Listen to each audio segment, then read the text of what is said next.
स्वाध्याय इयत्ता 7वी विषय विज्ञान पाठ पहिला सजीवसृष्टी सुधार व वर्गीकरण. प्रश्न पहिला, शोधा पाहू माझा जोडीदार. कमळ पाण्यात राहण्यासाठी अनुकूल, कोरफड वाळवंटात राहण्यासाठी अनुकूलित, अमरवेल अन्नग्रहणासाठी चूषक मुळे असतात, घटपर्णी फुले व पाने कीटकांना आकर्षित करतात.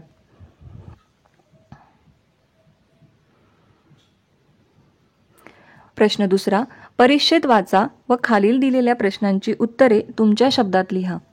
मी पेंग्विन बर्फाळ प्रदेशात राहतो.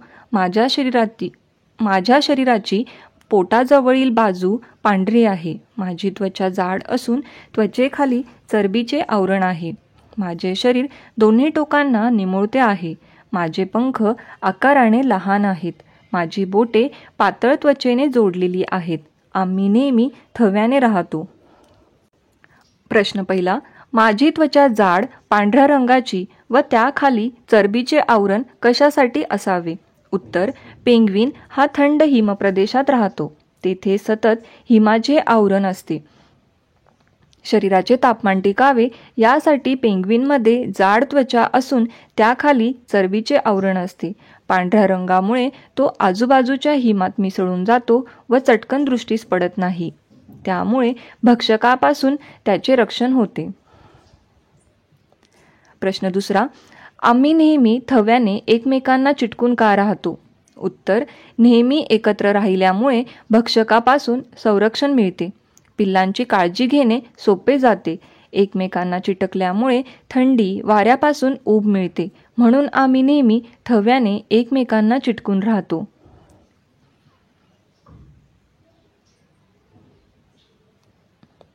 प्रश्न तिसरा, ध्रुवीय प्रदेशात कायमस्वरूपी वास्तव्य करण्यासाठी तुमच्यामध्ये कोणते अनुकूलन हवे आणि का?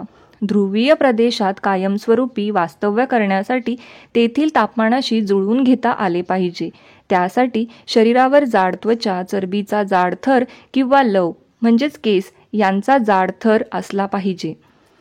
प्रश्न चौथा, मी कोणत्या भौगोलिक प्रदेशात राहतो? का?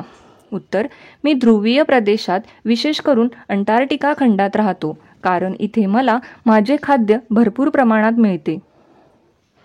प्रश्न तिसरा, खोटे कोण बोलतो? अ. झुरळ, मला 5 पाय आहेत. उत्तर, झुरळ खोटे बोलते. झुरळाला 6 पाय आहेत. आ. कोंबडी, माझी बोटे त्वचेने जोडलेली आहेत. कोंबडी खोटे बोलते. कोंबडीची बोटे त्वचेने जोडलेली नसतात. इ. निवडुंग, माझा मांसल हिरवा भाग हे पान आहे. उत्तर, निवडुंग खोटे बोलतो. निवडुंगाचा मांसल हिरवा भाग हे त्याचे खोड आहे. प्रश्न चौथा, खालील विधाने वाचून त्या आधारे अनुकूलन संदर्भात परिच्छेद लेखन करा. अ. वाळवंटात खूप उष्णता आहे. उत्तर, वाळवंटी प्रदेशात पाण्याची तीव्र कमतरता असते. त्यामुळे तिथे खूप उष्णता आहे. शरीरातील पाणी टिकून ठेवण्यासाठी तेथे राहणाऱ्या प्राण्यांची त्वचा जाड असते. पाय लांब व तळवे गादीसारखे व पसरट असतात. नाकावर त्वचेची घडी असते. पापण्या लांब व जाड असतात. आ. गवताळ प्रदेश हिरवगार असतो. उत्तर, गवताळ प्रदेशात मोठ्या प्रमाणावर खुरटी झुडपे व गवताचे विविध प्रकार आढळतात. त्यामुळे गवताळ प्रदेश हिरवागार असतो. इ. सर्वत्र कीटक जास्त प्रमाणात आढळतात. उत्तर, कीटकाचे शरीर निमुळते व हलके असते. पंखांच्या 2 जोड्या असतात. काडीसारखे 6 पाय असतात. कीटक सर्वत्र जास्त प्रमाणात आढळतात. इ. आम्ही लपून बसतो. विषुववृत्तीय प्रदेशात दाट जंगलात तेथील प्राणी लपून बसतात. उ. आमचे कान लांब असतात. शाकाहारी प्राण्यांचे कान लांब असतात. त्यामुळे ते दूर अंतरावरील आवाजाचा वेध घेऊन स्वतःचा बचाव करू शकतात. प्रश्न 5वा, खालील प्रश्नांची उत्तरे तुमच्या शब्दात लिहा. अ. उंटाला वाळवंटातील जहाज का म्हणतात? उत्तर, 1. उंटाची त्वचा जाड असते. त्याचे पाय लांब व तळवे गादीसारखे व पसरट असतात. 2. नाकावर त्वचेची घडी असते. त्यामुळे गरम हवेपासून त्याचे संरक्षण होते. 3. लांब व जाड पापण्या डोळ्यांचे संरक्षण करतात. 4. त्याच्या पाठीवरच्या कुबडात मेद साठवलेला असल्याने तो पाण्याशिवाय बराच काळ राहू शकतो. 5.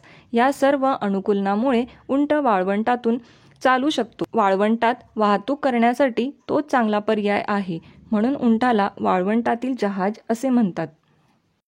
आ. निवडुंग, बाभूळ व इतर वाळवंटी वनस्पती कमी पाण्याच्या प्रदेशात सहज का जगू शकतात? उत्तर: निवडुंग, बाभूळ व इतर वाळवंटी वनस्पती कमी पाण्याच्या प्रदेशात सहज जगू शकतात कारण 1. निवडुंग, बाभूळ व इतर वाळवंटी वनस्पतींना पाने नसतात किंवा ती खूप बारीक असतात.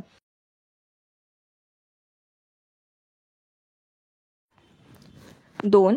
पानांचे रूपांतर काट्यात झालेले असते, त्यामुळे पानांवाटे शरीरातले बाष्प बाहेर जात नाही. 3. खोडसुद्धा अन्न आणि पाणी साठवते आणि मांसल बनते. त्यावर मेदचट पदार्थाचा जाड थर असतो. प्रकाश संश्लेषणाचे कार्य खोडावाटे चालते. 4. मुळे पाण्याच्या शोधात खूप खोलवर जमिनीत जातात. या सर्व कारणांमुळे निवडुंग, बाभूळ व इतर वाळवंटी वनस्पती कमी पाण्याच्या प्रदेशात सहज जगू शकतात. सजीवांमधील अनुकूलन आणि त्यांच्या सभोवतालची परिस्थिती यांच्यात काय संबंध असतो? 1. अनुकूलन म्हणजे अधिवासानुसार, भौगोलिक परिस्थितीनुसार विशिष्ट परिसरात जगण्यासाठी आणि प्रजनन करून स्वतःला टिकविण्यासाठी वेगवेगळ्या अवयवांमध्ये व शरीरक्रियांमध्ये झालेले बदल. 2. या बदलांमुळेच सजीवांना अन्न मिळवणे, शत्रूपासून स्वतःचे रक्षण करणे आणि अधिवासातील परिस्थिती समजावून घेणे सहज शक्य होते. 3. जशी सभोवतालची परिस्थिती असते तशीच अनुकूलने होतात. सजीवांचे वर्गीकरण कसे केले जाते? उत्तर: 1. वेगवेगळ्या गुणधर्मांचे निकष लावून वनस्पतींचे व प्राण्यांचे स्वतंत्रपणे वर्गीकरण केले जाते. 2. यासाठी त्यांच्या शरीररचनेचा सखोल अभ्यास केला जातो. 3. सजीवांच्या गुणधर्मातील ठळक आणि मूलभूत साम्य व भेद यांच्या आधारे त्यांचे ठळक गट तयार केले जातात. 4. सजीवातील साम्य व भेद लक्षात घेऊन वर्गीकरणाची एक उतरंड बनवली जाते. यालाच वर्गीकरणाचा पदानुक्रम म्हणतात. अशा रीतीने सजीवांचे वर्गीकरण केले जाते. पुढे पाठामध्ये विचारलेल्या प्रश्नांची सविस्तर उत्तरे देण्यात आली आहेत. सजीवांमधील विविधता कोणकोणत्या बाबींमुळे लक्षात येते? सजीवांमधील विविधता त्यांच्या आकारावरून, प्रकारावरून, रंगावरून आणि निरनिराळ्या शरीर रचनांवरून लक्षात येते. काश्मीर व राजस्थान या प्रदेशात आढळणारे प्राणी व वनस्पती एकाच प्रकारच्या आहेत का? त्यांच्यामध्ये कोणता फरक तुम्ही सांगू शकाल? उत्तर: काश्मीर व राजस्थान या प्रदेशात आढळणारे प्राणी व वनस्पती एकाच प्रकारच्या नाहीत. कारण काश्मीर व राजस्थान हे दोन्ही प्रदेश भौगोलिकदृष्ट्या निरनिराळे आहेत. प्रत्येक प्रदेशाची परिस्थिती भिन्न असल्यामुळे या दोन्ही प्रदेशातील प्राणी व वनस्पती निरनिराळे असतात. काश्मीरमध्ये आढळणारे प्राणी केसाळ असतात. थंड प्रदेशात राहण्यासाठी त्यांच्या शरीरात बदल झालेले असतात. राजस्थान हा वाळवंटी प्रदेश असल्याने तेथे उंटासारखे प्राणी राहतात.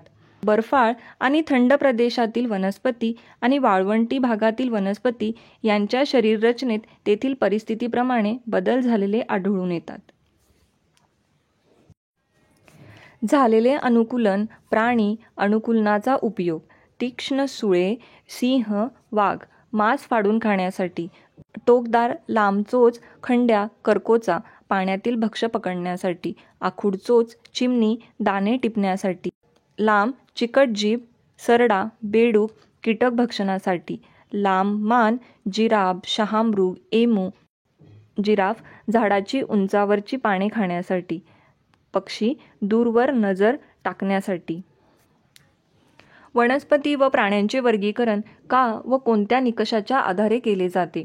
वनस्पतींचे वर्गीकरण खोडांचा आकार, जीवनक्रमाचा कालावधी, फुले येणे किंवा न येणे आणि अधिवास यानुसार केले जाते. प्राण्यांचे वर्गीकरण पेशी रचना, पाठीचा कणा आहे किंवा नाही, प्रजननाची पद्धत आणि अधिवास यानुसार केले जाते.